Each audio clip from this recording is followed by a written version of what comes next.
नमस्कार, मैं उमाशंकर पांडे आपके साथ पुनः। अमरकंटक में पिछले 4 दिनों से झमाझम बारिश है। अमरकंटक में 26 और 27 सितंबर की रात को तो मानो बादल ही फट पड़े। मूसलाधार बरसात से ने पूरा इलाका तरबतर कर दिया। 25 सितंबर की शाम आए आंधी तूफान ने कई जगह पेड़ गिरा दिए, मार्ग अवरुद्ध हो गए। राहत की बात रही कि जनधन की कोई हानि नहीं हुई। बारिश से पहले का नज़ारा बेहद ही डरावना। तेज आंधी, जोरदार गर्जना और बिजली की लपक के बाद आसमान से खुलकर बरसे बादल। लगातार बारिश से सुबह शाम घना कोहरा, दृश्यता बेहद कम, यात्रियों और वाहन चालकों को खासी दिक्कतें। बिजली की आंख मिचौली से लोग परेशान, कभी कभी आती है फिर चली जाती है। सप्लाई का भी हालत ख़राब है। मौसम विभाग का अनुमान ये एकदम साबित हुआ है। कम दबाव के चलते 28 सितंबर तक बारिश का सिलसिला जारी रहने की संभावना है। पहले ही जारी किया गया था येलो अलर्ट। सिर्फ अमरकंटक ही नहीं बल्कि मध्य प्रदेश, छत्तीसगढ़ पर भी तेज बारिश है। नवरात्रि पर मौसम का असर जरूर पड़ा, लेकिन श्रद्धालुओं का उत्साह कम नहीं हुआ। बारिश और कोहरे के बीच मां नर्मदा के दर्शन और पूजा अर्चना में जुटे हुए हैं भक्त। परंतु अमरकंटक में इतनी बारिश हो रही है कि गाड़ी चालकों को बड़ी दिक्कत हो रही। सामने विजिबिलिटी बहुत कम हो गई है, दिख नहीं रहा है, धुंध, कोहरा और मौसम सुहावना भी है, लेकिन दिक्कतें भी भरपूर हैं।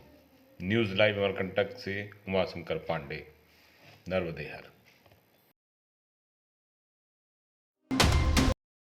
हमारे साथ पंडित कामता प्रसाद द्विवेदी जी हैं, नर्मदा मंदिर के मुख्य पुजारी।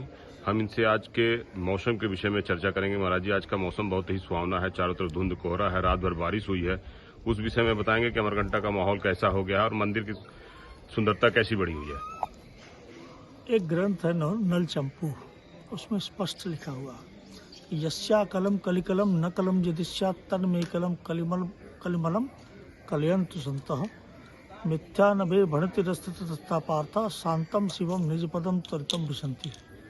अब कालिदास के मेघदूतम एक रचना है। उस रचना में एक स्पष्ट उल्लेख है कि कलमस पलव जर्जर जटा जूटे शबालंकृता शा मेकलान भवति मेकल। इस पर्वत को आम्रकूट पर्वत भी कहा गया है। उस कालिदास जी के मेघदूतम नामक ग्रंथ में है, ऐसा प्रतीत हुआ कि ऐसा लगता है ये विंध्य और सतपुड़ा की जो श्रेणियां हैं, मां नर्मदा का ये पावन मेकल पर्वत है जहाँ से नर्मदा की उत्पत्ति हुई है। ये मेघ जो है आलिंगन करने के लिए, जो है चुंबित करने के लिए इस पर्वत को अपने आगोश में लेना चाहती है। ऐसा सुंदर वर्णन उस कालिदास के मेघदूतम में आया। अभी का जो है इस बार बारिश कम हुई है, लेकिन देर से ये समय काल में बहुत देर तक चल रहा ये धुंध, जो कोहरा जो छाया हुआ है, यहाँ के प्राकृतिक सौंदर्य का यही तो अमरकंटक है। हमारा नाम देवानाम कटिनाम समूह नाम नम तेत मरा यासा मरा अमरकंटक। अमर भी है, कंटक भी है। कटि प्रदेश होने से कंटक शब्द की भी उत्पत्ति हुई है। इसलिए अत्यधिक वर्षा का क्षेत्र होने से क्लाउड जो देख रहे हैं आप, धुआं देख रहे हैं, इनका अत्यधिक सेवन करने का जो क्षेत्र है, इसलिए इसका नाम जो अमरकंटक, अमरकूट के नाम से विख्यात वर्णन हुआ है। एक बात आपको और कहना चाहूँगा